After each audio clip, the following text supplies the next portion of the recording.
They're thinking of new ways to injure and humiliate and degrade their political opponents, make it impossible for them to work again, throw them in jail, destroy their lives. So Jefferson County man has been charged with criminal offenses related to the January 6th riot at the U.S. Capitol. God bless the United States of America. Well, Stephen Billingsley. Stephen Billingsley. Stephen C. Billingsley. Charged in connection with the January 6th Capitol riot. Yep, they stormed my house around, I don't know, between 6 and 6:15 a.m. To go inside and to tear stuff up, that wasn't my intention. And a lot of people I knew that wasn't their intention. A lot of them was to go in there and to go around the Capitol and make our voices heard. Hello, this is your host, Ryan J. Today we have with us for an all-exclusive interview, Steve Billingsley. Steve has been publicly humiliated, defamed, and slandered by our government and news media. They dragged Steve's name through the mud. They told lies about him. They tried to ruin his life. In this epic interview, we will uncover Steve's truth about January 6th. We will detail what life has been like for Steve. Okay, so Steve, how are you doing? Oh, we're doing just peachy, right?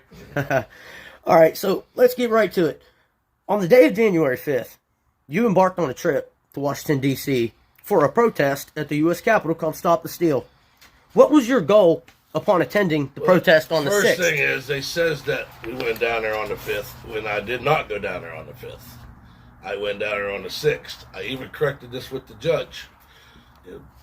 They like to lie and make up stuff and drag the truth out. Okay, so on the day of January 6th, that morning, when you attended the rally amongst hundreds of thousands of other Trump supporters, what was the feeling in the air? Was it a feeling of peace, a feeling of contempt for government, or a feeling of anger? It was a feeling of peace, and it was a feeling of, how you want to put it, where everybody feels as one. It was all nationalities. It was unified.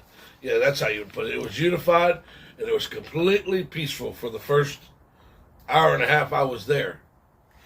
Okay, so after that hour and a half, what transpired?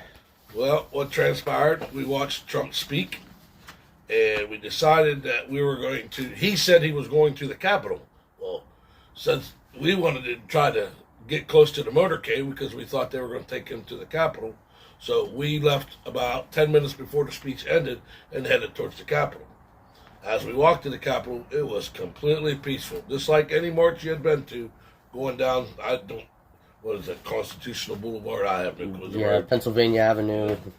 Okay, so around that time, about 1:30, on the rear of the steps of the Capitol, it was said that protesters overcame police and broke through the barrier, forcing police to retreat inside the Capitol.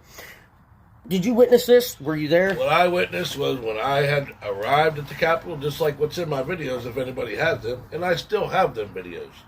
When I arrived at the Capitol, the gates had already been breached, and they was up in there on the side they were doing construction.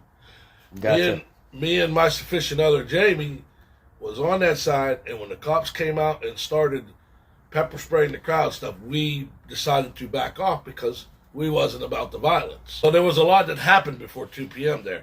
We had retreated to the other side to where we had been on the grounds, and I decided that I just wanted to go up the steps.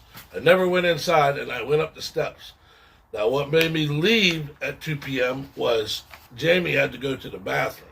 See, this was never brought up. Everybody thinks I was down there when they all went inside. We had left the whole time when they had breached inside the Capitol. So you weren't even on the grounds. Wasn't even on the grounds when they entered the Capitol.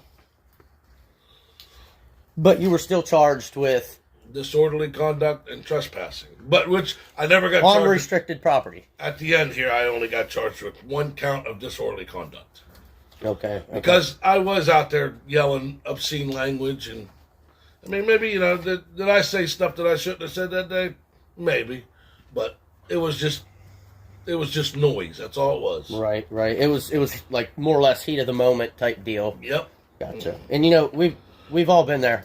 We've all been there where we said stupid stuff, and we all, I'm 46 years old. I'm not going to hurt nobody. Okay, so after January 6th, did you go home, or did you stay in D.C. that night? I stayed in D.C. January 6th because we wanted to get up and tour the Arlington Cemetery, which we got to Arlington Cemetery the next morning, and it was closed due to COVID. Now, you tell me all the people in there were going to catch COVID. I have no clue how they were going to do that. But they wouldn't let us in because of COVID. Yeah, I mean, it's a huge place outside. Yeah. You know, that's, I didn't know anybody in there could catch COVID. yeah. Okay, so after your adventures of January 6th, did you believe or think that at any time the FBI and Capitol Police would track you down and arrest you? Absolutely not. I had no clue of it, but as time went on, I had a buddy that got arrested, but he had went inside. And he had called and told me, I don't think you have anything to worry about, Steve. Because, you know, you were not inside the Capitol. No, you I did not go inside the Capitol. Therefore, who would think that something like that would happen to them from standing outside? You know, At the end of the day, crazy. At the end of the day, all they could charge me with was disorderly conduct because of a few sentences I said. Right. But I really did not do anything wrong down there. Oh, man, you know what? They're getting everybody, all of them, for everything they can. I mean, grandmas, grandpas, war veteran. I mean, it don't matter. They don't care if you're 85 years old. They're coming in just like they came in my house. And how did they come in your house? Just like they did Trump's. Just like they went into full-on raid. Full-on raid. SWAT team, roads closed down, SUVs all the way down my driveway, Wow. FBI all the way around the house with ARs, Wow. drones in the air, Talk about overkill, huh? over disorderly conduct. Wow, that's crazy. And as a Democrat, if I was a Democrat, in which I have Democratic neighbors, which support me 100%, and they think that this was way, way, way overboard. There's no reason why they need to waste all of our taxpayer money going after people with misdemeanors. You could send them a letter, anything, to come meet you. Right. But to send a whole SWAT team in to arrest a misdemeanor? Right. And you know what? I believe that the majority of sane thinking people with 2 working brain cells in their head agrees with everything you're saying. You know, they know it was a bunch of BS. If you broke windows, which I didn't, if you busted doors or went inside and caused chaos, you know, and had that's absolutely the thing, because the summer of 2020 and we had into federal 2021, buildings being lit on fire. Yeah, we had police stations up in flames. We had federal courthouses being bombarded and destroyed. You know, BLM and Antifa protesters. Not a word. Why don't they go round up these people like they did January 6th? I mean, Chicago should be fixed, but Mayor Lightfoot thinks there's nothing wrong. Yeah. Mayor Lightfoot's she's a piece of work. But okay, so Steve, WTRF7, WTOV9, OhioValleyNews.com, Herald Star, Times Leader, and the federal government itself put out many half-truths and full-fledged lies about you. They tried to damage your reputation, Steve. What do you have to say to these fake news leftist propaganda networks? They will never hurt my reputation. To me, I don't have a reputation. I'm just a normal guy that does not have 60-something guns. I wish I did. Drug addict? I think one point said you had 120 guns that were confiscated. 60, 65, I don't know. But I don't have that many guns, which I have none now but one. So. Right, and that's for what? Deer hunting, right? Yeah. Yeah, exactly. I gave all the other ones to my buddies. What was life like for you after your arrest and before your sentencing? Was it harder to survive? Were you working? Did you lose your job? Yes, I lost my job. Was it because of this? Because of the January 6th thing? Yes. I had been there for 11 years, and I was one of the top guys in that company. And they decided that they wasn't going to bring me back because of the FBI accusations they had. Wow. But it's nothing. I found another job. So you are back to work? Yes. Good. I work, and, I mean, are we all rich? I got bills just like everybody else. I got to pay taxes, too. After your conviction, it was released that you were sentenced to 24 months of probation and fines occurring of up to $525. The charges were listed as knowingly entering or remaining in any restricted building or grounds without lawful authority.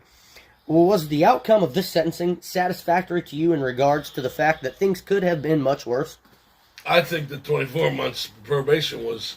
Or do you think this is all overkill as well? I think it was overkill because I've been on pretty well pretrial probation since the day that they arrested me.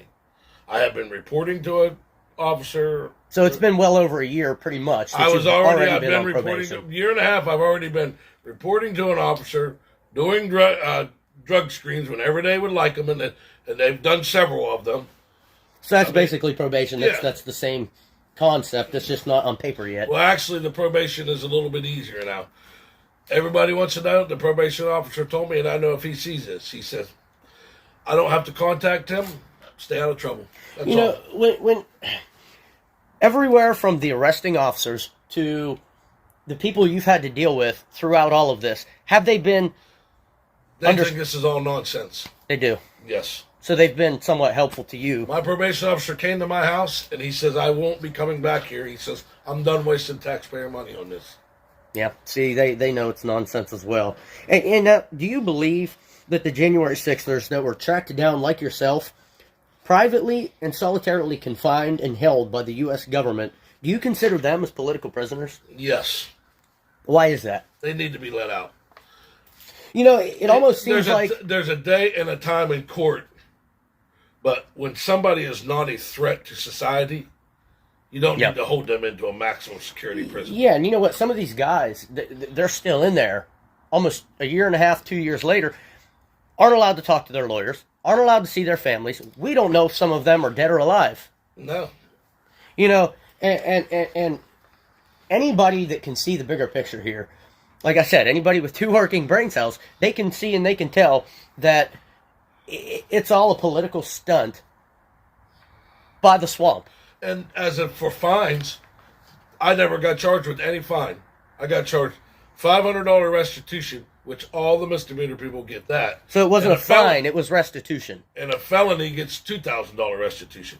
And the $25 was for court costs. Now, you tell me how $25 equals up to 18 times in court, it felt like. Right. But, and you know, the lives of so many people were destroyed by the U.S. government for simply exercising our rights to protest on the grounds and our rights of free speech. And you know what? Really, in all reality, free speech is free speech. We should be able to say the most heinous things, as long as it isn't against the law. You know, and this goes right back to the fact of people say things in the heat of the moment. We're all guilty of it. We've all done it. We've all said stuff we regret. oh, trust me, we've all been there. I mean, I don't regret going there, no. I'll never regret going there because I went down there as a tourist. Right. I went down there to go to a rally. I didn't go down there to interfere with the government. I don't know. I mean, how do you do that? But how does one person interfere with the government? And you know, they call it insurrection. Insurrection. Nobody, not one person has been charged with insurrection. I've never even had a pocket knife. It's crazy. It's absolutely crazy. And you know, with many others having had it worse than you over this, do you feel fortunate that you did not go into the Capitol? Do you feel thankful that you did not? Well, I know people that went into the Capitol and have never been charged. I know a couple women that were completely peaceful, and they had visits from the FBI, and they told them what they did was wrong, but they wasn't going to charge them.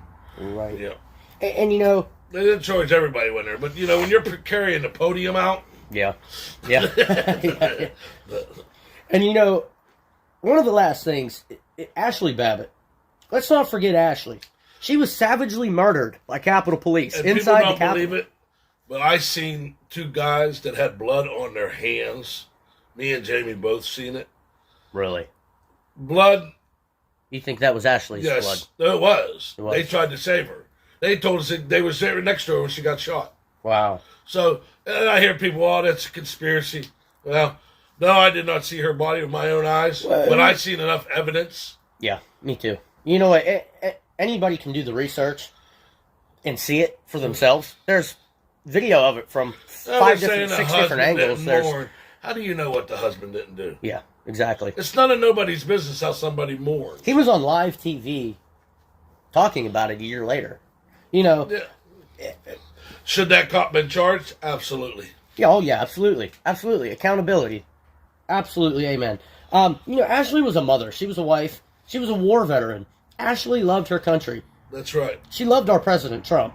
Ashley, like so many other people on that day, took to a protest to air their grievances over government corruption and what they believed was a theft of our 2020 presidential election by the Washington elite after Biden was declared winner.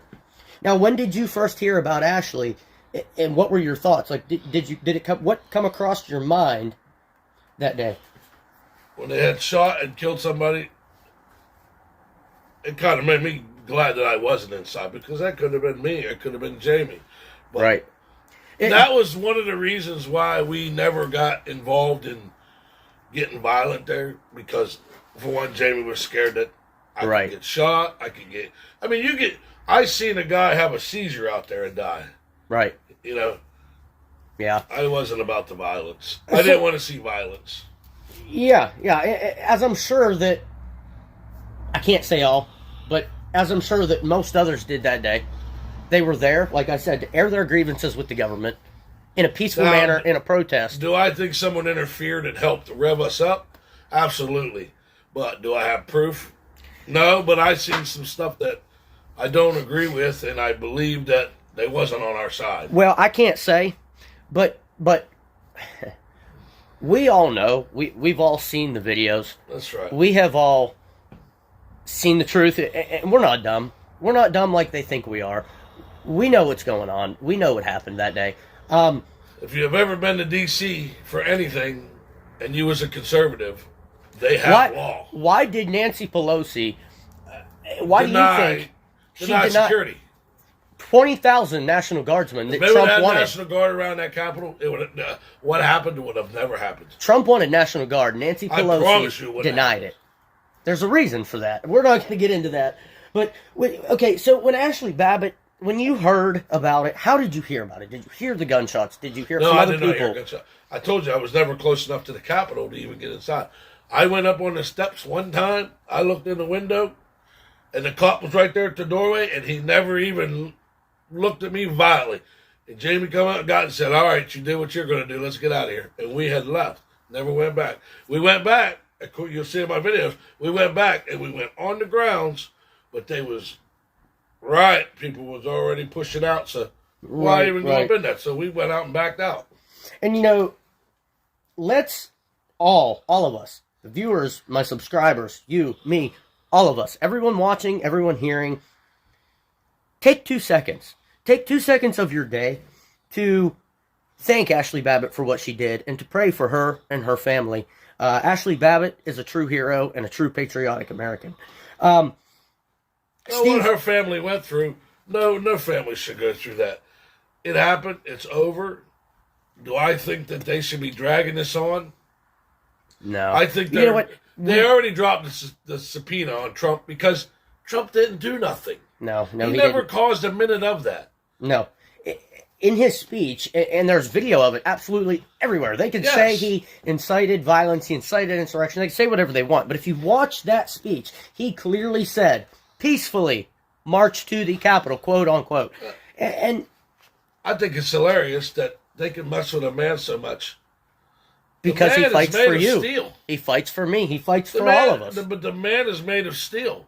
There's nothing that puts him down. He keeps coming back from the dead every time. Because he's innocent every time. He comes back stronger every time. Okay, so is there anything that you would like to add that I might have left out that you feel is important to tell the viewers?